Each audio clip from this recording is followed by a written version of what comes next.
Bugheads over and Toni's moving in for the kill. Country Mouse Archie's feeling left out when Ronnie's flashy old city friend Nick Sinclair comes to town with drugs and bad intentions. Betty's making deals with the devil and outing her mom's past mistakes as Mommy Cooper embraces her inner serpent. And another heads on the chopping block as Riverdale's resident serial killer goes in for another kill. Hi, I'm Ashley. And I'm Chelsea. And we're here to talk about When a Stranger Calls. What was one of your favorite parts of the episode? I just want to say how much I love Betty in this episode. She is stupid by not going to the cops, but fantastic. I don't think she's that stupid though. Because if I was a teenage girl who was getting phone calls from a serial killer threatening to kill my friends and family, I would probably do the same thing.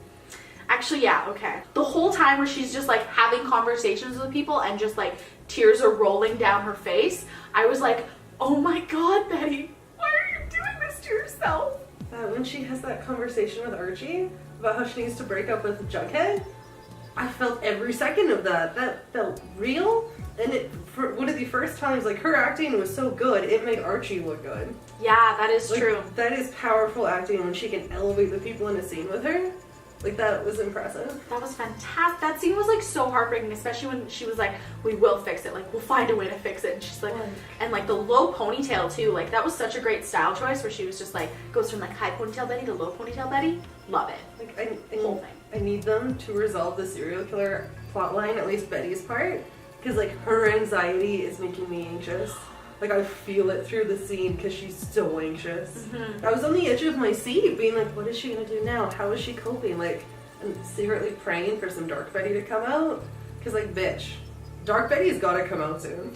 We need Dark Betty. And after watching her in this episode, like, let her go crazy. Mm-hmm. Like, let her bring that darkness because we know she can do it and ground it and make it scary but believable. Mm-hmm. And she deserves it. She deserves it after having to cut everybody out of her life.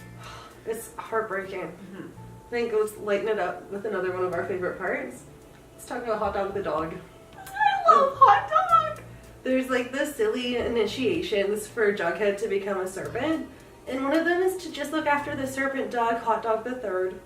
So cute and so light, and that episode needed that little break of just a cute dog to kind of help ease the tension. I think we needed more Hot Dog. We always need more Hot Dog. Hashtag more Hot Dog. Let's do a Hot Dog spin-off. Yeah. Just to show about Hot Dog. But like, how amazing would that be if they did an episode from Hot Dog's point of view? Like, throw a GoPro on him and just like a day in the life of Hot Dog. That'd be perfect. That'd be like a good, I wish they did like just like little YouTube videos in between episodes, because that'd be perfect. I would love that. Like, who doesn't want to watch a dog with a GoPro? Mm-hmm. And we also got to talk about one of the most on fire parts of the episode. Mommy Cooper's got a new look. Damn. That low-cut little shorts number? Fantastic. A little serpent necklace? Oh my god, she came to play. She did. I like how, nothing can get her. Like, she is just, stainless steel. It's amazing. She used to be one of my least favorite characters, just because I thought, okay, we get it. It's, the uptight journalist mom, oh, whatever. This season, she is slowly moving up the rankings for me. That's true. I don't think she's a good writer, though, because she puts a lot of opinions in her pieces. However, she is awesome otherwise. Hashtag stainless steel. Go Mommy Cooper, and I cannot wait for next week to see what, on-point outfit she has. Yes. She usually keeps it, very, tight like Betty, but then she was just you all, this isn't gonna touch me. We got to see the inner serpent come out. Mm-hmm. Perfection. Love it. One other cool thing was the girl power in this episode. Amazing. I feel like we need it right now. Because as a girl, I'm gonna be straight up with you guys. As a girl, you're always wary. Mm-hmm. You're always careful when you go out. You're always looking. You're always paying attention. Because you let your guard down, happens. Look at Hollywood right now. This episode, though, when, the Pussycats are just rocking out on stage with Ronnie and they're like, Cheryl's in trouble. We got this. Mm-hmm. I wish they included a deleted scene of them just dropping everything from their set. Mm-hmm. To be I had to wonder, did they finish the song? I would love to see them nah, we gotta go save Cheryl. Mm-hmm. That was awesome.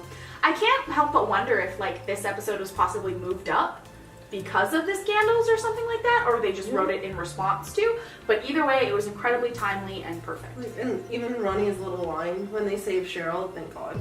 And she's like, you know, like, how many times has he done this and I just haven't noticed? Mm-hmm. Like, that's heartbreaking. Because, like, guaranteed, you know someone who's been in that position. And, like, absolutely realistic. Because, like, yeah, if you catch a guy once, like, that probably isn't the first time he's gotten away with it, is the thing. Right. And I love that, like, even Betty, like, came to the rescue, even though, like, her and Ronnie weren't talking. Like, that, like, showed some serious solidarity. But, and even Cheryl's, like, line to Archie, like, this was about ladies in the show, and she's like, don't worry, Archie, put away your cape. We got this. Yeah, you do, girl. Yes. Again, I want to reiterate, I think this is an important episode, especially because CW is geared towards teens, even though everyone's watching it. I think it's nice to show stuff like that so people know it happens and they know what to do and they know what to look for. So, and even the actress put out a statement about it afterwards on their Facebook page, I think. Yeah. But yeah, they did a statement about sexual assault and how much of a serious issue it was, and I think that was really great. Gold star to Riverdale for that girl power. All right, but no episode is perfect, and we have to talk about our dislikes because there were a couple. This isn't even like a bad quality show. I'm just so upset that Bughead's over. Like, I'm emotionally upset. It bugs me that Jughead was okay with the fact that Archie broke up with him on behalf of Betty. I feel like he knows Betty better than that. It was weird. Like, I would hope he'd see it as a red flag. But, like, I'm hoping, here's what I'm hoping that their plan is for the season. Little disruption in paradise for Buggy. But then, like, mid-season break, they get back together. Yeah, I mean, that'll probably happen. Hopefully. But, like, why wouldn't Jughead know that, like, because Archie's full of Why would he not go rushing to Betty? Right? Like, hop on your motorcycle, get there and be like, hey girl, what's happening? Because, like, yeah, like, I feel like Jughead knows Archie better than anybody and, like, knows that Archie is immature as and would do something stupid like that if he thought it was the right thing to do. I don't understand. I guess the only thing I can say in Jughead's defense is he's distracted with trying to be a serpent so he can keep the peace. That's true. But even then, that's your girl. You told her you loved her. But yeah, you're right. People are making bombs. But he knows everything that he's going through. He knows about the letter. He knows, like, enough that I would hope he'd at least try and talk to her. Yeah. But you did see, like, the rift it was causing between them being so far away from each other in that, like, dark-ass diner scene.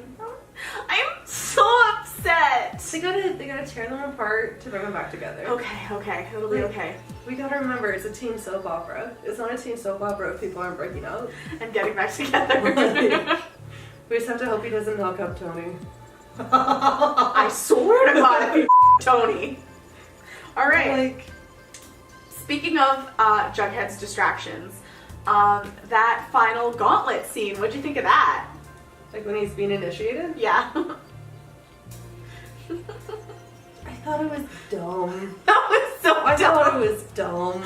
You get punched by 7 teenage boys. And especially because, like, the other initiations were kind of funny and, like, they were just, like, a nice relief for, like, oh, you have to look after the dog. You have to grab a knife away from a snake.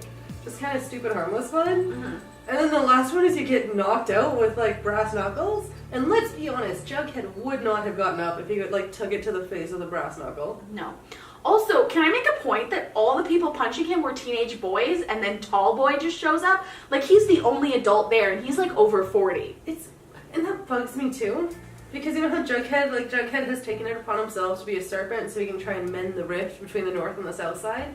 Why would Tall Boy let him assume that position? Yeah, Tall Boy has seniority. Like is this some kind of, like... Is that how gangs work? Like, it's seniority, right? Yeah, it's gotta be. Like, sure, it's cool that his dad, so, like, FP's his dad, but you're not just gonna be like, hey, I'm a serpent, I'm in charge now. This isn't like a royal lineage here. Although it's a good setup, because if they do set off that pipe bomb, now Jughead's implicated. Ooh. Things are gonna get interesting, Ash. Damn. Man, But you're just killing it, Riv. They need a better initiation than we punch you. Like, it was awesome to see Cheryl saved from Nikki Sinclair, but it was a bit of a cop-out how Betty chose him to be the one killed by the serial killer. Yeah, because he was introduced and he basically had no redeemable qualities. No. Like, there was nothing about him that made him a character that you want to keep around. So, of course, Betty's gonna pick him instead of having to actually agonize over someone who, to, like, actually killed. But like, no, it did feel a little cheap. Like, at least give us a little character development where you're like, oh right, this Nicky guy seems okay. He's, you know, like Ronnie, he's from the big city, he's adjusting to being in the country. But this dude's just a straight up Volunteers at the pet shelter, maybe. anything. Yeah, just one thing. But no, just, he's a roofing. How many episodes do you think he has left? Oh, he's dead. Not yet. I think he has like one episode left. I think they probably already filmed his dead body. I'm gonna give him 2 or 3. Because I want to keep, like, if it was me, like, fantasy writing now, I'd keep Nicky around just to stir between him and Archie. And then we get, like, out of the gang fighting. And, like, that he's just a nice little linchpin to kind of to explode things between Archie and Ronnie, too. So I don't want to see him die right away. But, like, how would that happen? Because Nicky's, like, Ronnie hates Nicky now. Yeah, but Nicky has all the stories on Ronnie. Like, there's potential for this guy to stir up some chaos. Oh, he survives the murder. Like, there's just, I'm hoping, like, just so we have some, like a B antagonist to the serial killer. Wakes up from a coma and Archie's there and then drops some bombshells. Right? Ooh, memory loss. It is a soap opera. Ooh, damn. But, like, overall, I would probably give this 4.5 hot dogs out of 5. What would you give it?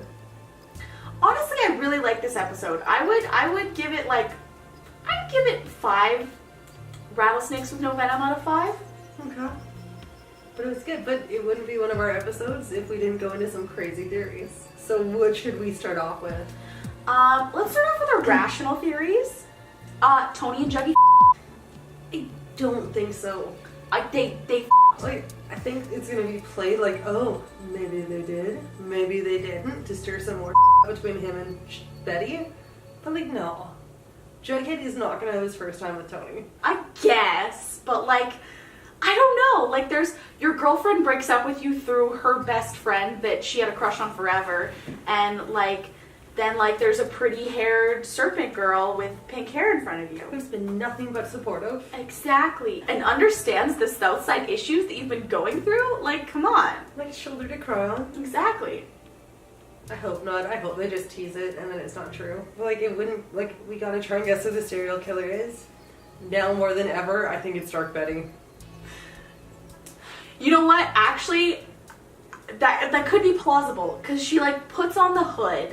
Right? And Looks then like in the mirror. And it's, you know, it's the mirror scene. Like, and this is so important to remember in Riverdale, that it's an unreliable narrator. We can't trust Juggy. We're seeing all these killings from his perspective. It could be Betty. Who else knows her cell phone number? Who else knows where her sister is? She's just having a little, you know, little break. Dark Betty wants out. So she's like coming out in this crazy serial killer. And like, she blacked out last time she was Dark Betty. That's true. No memory of like almost like, what do you call it? Drowning a guy. What's that waterboarding the dude with like maple syrup? Oh, I guess so, yeah. Waterboarding a dude with maple syrup and also holding his head underwater. Like, no memory. So that seed's been planted where it could be true. And that's why she can't tell anyone. On the other hand, I think it could be her sister Polly. Because no one else would know where she is. She's gone. Polly knows where she is. She knows Betty. She knows everything about Betty. She knows everything about Betty's parents because they're her parents. And like, let's be honest, there's like a touch of crazy in the Coopers. Yeah, I can see that. It's a little out there, but okay. All right, and now to close it off, grounded. How do you think the Black Hood's gonna get caught? I'm hoping after being separated, the dream team of Juggy, Archie, Betty, and Ronnie reunite and they take out the Hood.